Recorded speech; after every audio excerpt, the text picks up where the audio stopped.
Perkenalkan, saya Pamri Akmal Maulana. Perkenalkan, nama saya Fikri Ahmad Zailani. Perkenalkan, saya Latif Mimbarbani. Perkenalkan, nama saya Zaki Zainal Fitra. Dan kami dari kelompok 4. Assalamualaikum warahmatullahi wabarakatuh. Perkenalkan, nama saya Zaki Zainal Fitra dengan NIM 241351 131. Nah, di sini saya akan menjelaskan bagian topologi dan basic config. Yang pertama, topologi. Topologi yang akan digunakan yaitu ada di gambar ini. Bisa dilihat di sini untuk kita menggunakannya dua mikrotik, yaitu sebagai satu yang utama dan yang kedua itu sebagai cadangan. Di Ethernet 1 itu untuk jaringan ke mikrotik yang ISP1 gitu. Lalu yang jalur Ethernet 2, jalur Ethernet 3 harusnya di ISP1 itu ke ISP2, yaitu yang digunakan sebagai backupnya. Lalu Ethernet 2 di ISP2 itu dipakai untuk digunakan untuk jaringan lokal, dan lalu ada hotspot dan lain sebagainya. Terima kasih. Baiklah, di sini saya akan melanjutkan mengenai basic config. Basic config kita ada beberapa macam seperti yang dijelaskan oleh Bapak sebelumnya. Jadi yang pertama itu ada sistem identitas dan sistem user. Sistem identitas ini yaitu memberikan nama mikrotik menjadi yang kita inginkan.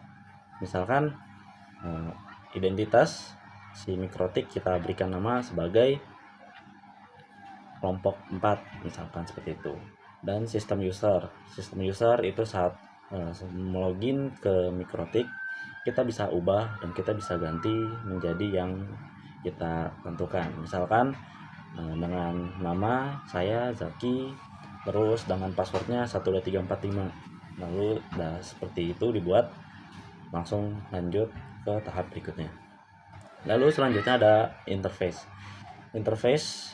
yaitu jalur-jalur yang akan digunakan untuk di video kali ini bisa dilihat di video yang saya post ini.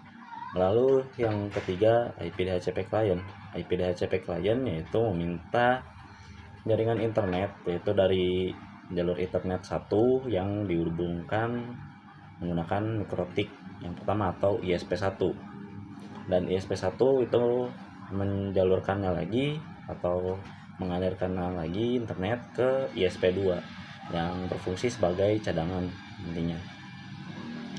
Selanjutnya itu ke jaringan lokal, WLAN dan jaringan lokal di laptop seperti itu.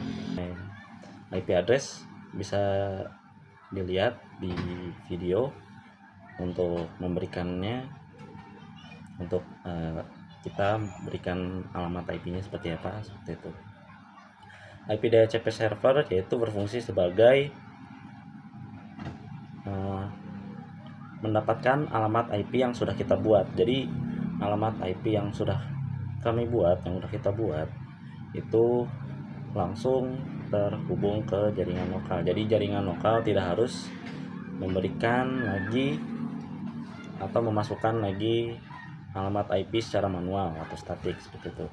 IP DNS yaitu berfungsi sebagai menerjemahkan domain seperti www.google.com menjadi alamat IP, atau alamat IP Google itu 8888 seperti itu. Lalu selanjutnya IP firewall NAT.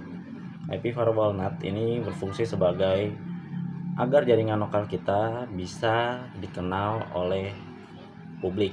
Lalu yang ke-8 itu tes koneksi. Tes koneksi di sini bisa dilihat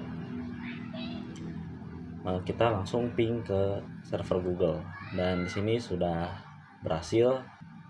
Selanjutnya akan dijelaskan oleh teman saya. Oke, baik, saya Pamri Akmal Maulana.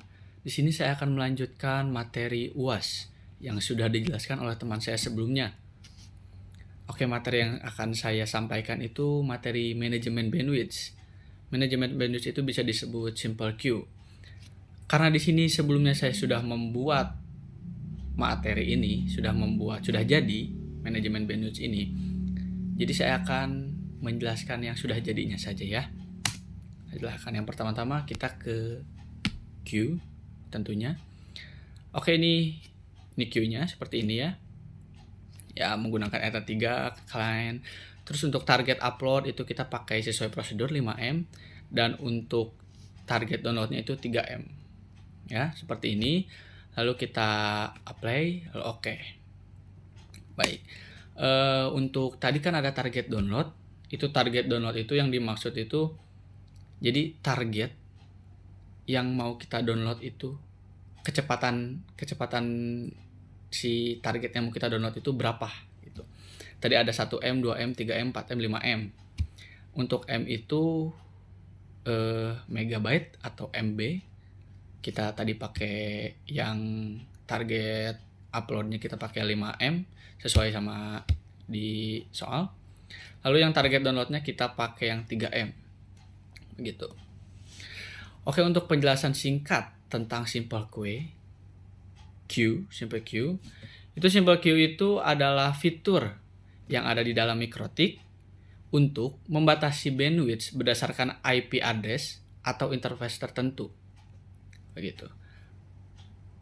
Oke, untuk materi selanjutnya itu kita masuk ke materi IP hotspot. Seperti biasa, seperti yang tadi, untuk materi IP hotspot ini sudah kita buat. IP hotspot itu sudah kita buat terlebih dahulu. Jadi yang kalian lihat ini itu posisinya sudah jadi ya. Oke, yang pertama-tama kita ke IP lalu ke hotspot. Di sini ada server profile, di sini ada default, lalu kita ke user, lalu ke user profile. User profile ini itu awal langkah untuk membuat user, dan di sini ada dosen, ada mahasiswa. Di user juga sama, ada mahasiswa dan dosen karena tadi kita sudah membuatnya di user profile. Ya, tuh profilnya mahasiswa dan dosen ya. Untuk penjelasan singkatnya kan tadi ada user profile dan ada profile. Nah, profile itu tadi dibuat sesuai prosedur itu kan ada dosen, ada mahasiswa. Kenapa bisa dibuat seperti itu? Itu tuh untuk mengkelompokkan mengkelompokkan antara dosen dan mahasiswa. Jadi berbeda. Jadi kita di dosen semisal itu kita bisa atur. Jadi kita bisa ngatur supaya dia memiliki prioritas yang lebih tinggi, jaringan yang lebih baik. Sementara untuk di mahasiswa itu juga kita bisa atur, biasanya diberikan batasan yang ketat. Lalu untuk user, tadi user profile, itu user profile itu dibuat 2 akun yang spesifik yang nantinya bakal dihubungkan ke profile dosen. Seperti yang tadi saya bilang, dari user profile itu nanti kita buat awal itu di user profile, itu nanti dipindahkan, hasilnya ada di profile itu. Begitu saja materi dari saya. Untuk materi-materi selanjutnya itu akan disampaikan oleh teman saya akan melanjutkan apa yang sudah dijelaskan dan dipraktikkan oleh rekan saya. Di sini saya akan menjelaskan dan sedikit mempraktekkan mengenai firewall dan failover. Jadi untuk firewall ini tujuan utama penggunaannya itu bisa melindungi router, mencegah akses ilegal dari hacker ke sistem router, lalu bisa melindungi jaringan lokal, lalu manajemen konten yaitu memblokir situs web tertentu seperti media sosial, judi, dan berita-berita yang tidak ingin kita bisa akses gitu. Lalu konsep dasar firewall filter rules itu di MikroTik kita mengenal 3 jalur utama change dalam filter rules. Jadi yaitu input. Jadi input itu mengatur paket data yang menuju langsung ke router. Contoh misalkan login Winbox. Lalu output itu mengatur paket data yang berasal dari dalam router keluar. Lalu forward yaitu mengatur paket data yang hanya lewat melalui router dari internet ke laptop kita atau sebaliknya. Jadi ini adalah jalur yang digunakan untuk memblokir situs. Nah, di sini saya sudah ada. Kita lihat ke firewallnya, terus lalu ke layer 7 protokol. Nah, di sini saya akan memblokir yang sudah dibuat, yaitu detik.com. Lalu tinggal di sini itu di oke saja, dan satunya lagi itu ngeblok web kompas.com. Nah, di address-nya juga sama. Diokein, lalu filter rules. Nah, di filter rules ini ke advance, dan si actionnya juga di drop. Satunya lagi sama, generalnya itunya forward, action dropnya juga, lalu ke general juga, chainnya forward, terus actionnya drop. Nah, jadi di situ yang sudah saya tadi sebutkan bahwa yang untuk ngeblokir situs websitenya itu tadi saya ngeblokirnya detik.com. Nah, jadi tinggal lanjut ke failover. Baik, lanjut ke failover.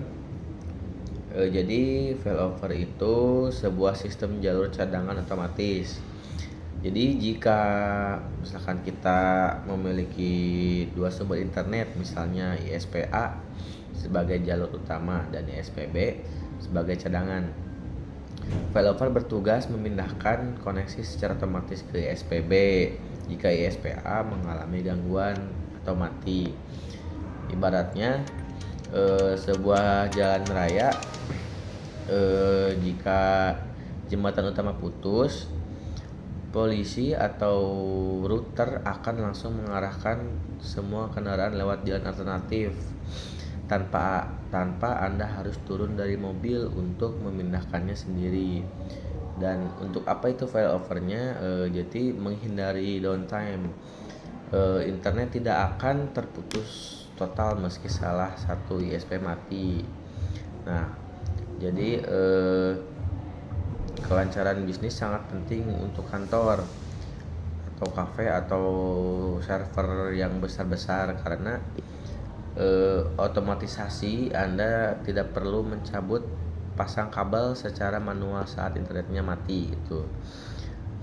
Nah, yang perlu kita ketahui itu mengenai failover, konsepnya itu kunci dalam failover MikroTik adalah check gateway dan distance. Di check gateway, router secara berkala mengirim paket ping ke gateway ISP. Jadi jika tidak ada balasan, router menganggap ISP tersebut mati. Distance atau prioritas, angka yang menentukan siapa yang jadi jalur utama. Nah, lalu ada distance 1 jalur utama. Lalu distance 2 itu jalur cadangan, hanya aktif jika distance 1 mati. Nah, di sini saya akan melihatkan. Nah, di sini ada distance 1 sama distance 2, ISP1 sama ISP2. Untuk cek gateway pingnya itu sangat penting. Nah, nanti di distance 1 klik OK.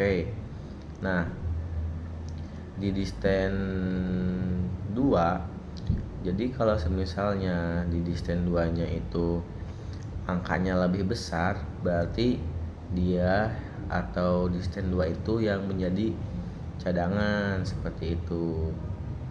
Nah, jadi dari penjelasan yang saya tadi, karena ini yang sudah tersedia dan sudah jadi seperti itu yang saya bisa sampaikan.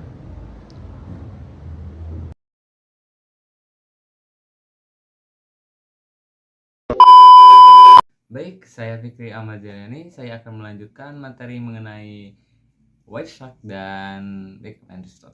Nah, sebelumnya teman-teman pada tahu gak nih apa itu backup and restore configuration? Yaitu mengelola jaringan tidak hanya melibatkan pengaturan perangkat dan koneksi, tetapi juga memastikan bahwa konfigurasi jaringan yang sudah disusun dengan hati-hati dapat dijaga dengan baik. Hal ini penting untuk mencegah gangguan atau kehilangan data yang dapat berdampak pada operasional perusahaan. Salah satu langkah penting dalam menjaga stabilitas jaringan adalah dengan melakukan backup and restore konfigurasi jaringan. Dengan metode ini, konfigurasi jaringan dapat dipulihkan dengan cepat apabila terjadi masalah atau kerusakan pada sistem. Nah, apa sih pentingnya melakukan backup itu secara berkala nih? Ternyata melakukan backup konfigurasi jaringan secara berkala sangatlah penting teman-teman. Dengan melakukan backup, salinan konfigurasi yang ada dapat disimpan dan digunakan kembali saat dibutuhkan. Nah, jika jaringan mengalami kerusakan, konfigurasi yang sudah di backup bisa langsung di restore, mengurangi waktu yang dibutuhkan untuk perbaikan. Teman-teman, restore konfigurasi itu ada 2 perangkat mikrotik. Anda perlu menyimpan file konfigurasi dan restore pertama via Winblock atau CLI bisa. Nah, lalu memindahkannya ke router kedua dan melakukan restore. Proses ini memastikan kedua router memiliki konfigurasi yang sama tanpa harus mengatur ulang manual. Nah, di sini saya sudah mengkonfigurasikan IP address dan interface. Yang pertama tadi kita udah masuk ke IP address dan sudah menambahkan IP untuk setiap interface. Ether 1, Ether 2, Ether 3 maupun WLAN 1. Menambahkan default routes, masuk ke menu IP, terus route. Nah, tambahkan route, terus gateway 1, gateway 2-nya udah diisi. Lanjut ke root and subnet lokal. Nah, di sini pastikan juga subnet LAN dan WLAN-nya sudah otomatis muncul ya. Nah, selanjutnya kita menambahkan root untuk subnet lokal. Nah, di sini juga dipastikan subnet LAN dan WLAN-nya sudah otomatis muncul ya teman-teman. Ether 3, WLAN 1. Nah, kita masuk ke Mangle untuk clone balancing. Masuk ke menu IP firewalls dan Mangle. Buat rule untuk menandai koneksi, tandai koneksi dari LAN ke ISP1 terus LAN ke ISP2 teman-teman. Nah, teman-teman, ada hal penting nih yang perlu kita perhatikan, yaitu versi router harus sama antar router pertama ataupun router kedua agar restore tuh berjalan dengan lancar teman-teman. Nah, password user itu tidak akan ikut tersimpan jika menggunakan file.rsc. Nah, untuk materi yang terakhir kita akan menganalisis dan masuk ke materi Wireshark. Apa aja nih yang bisa kita analisis dari Wireshark ini? Mungkin yang pertama ada durasi capture yang berdurasi 13 detik. Terus paket loss yang berjumlah 2124 paket yang tidak ada yang terdrop. Nah, presentasi paket ini atau yang tidak sampai ke tujuan dibandingkan dengan total paket loss sama dengan paket dikirim dikurang paket diterima terus dibagi lagi paket dikirim dikali 100%. Nah, contoh nih untuk yang dikirimnya itu 100 paket tapi yang sampai itu cuma 95, berarti 5 bagi 100 kali 100% sama dengan 5%, teman-teman. Terus delay atau ya latency, waktu yang dibutuhkan paket untuk menempuh jarak dari asal ke tujuan dengan rumus delay sama dengan total delay dan dibagi lagi total paket yang diterima, atau secara sederhananya waktu tiba dikurangi waktu kirim.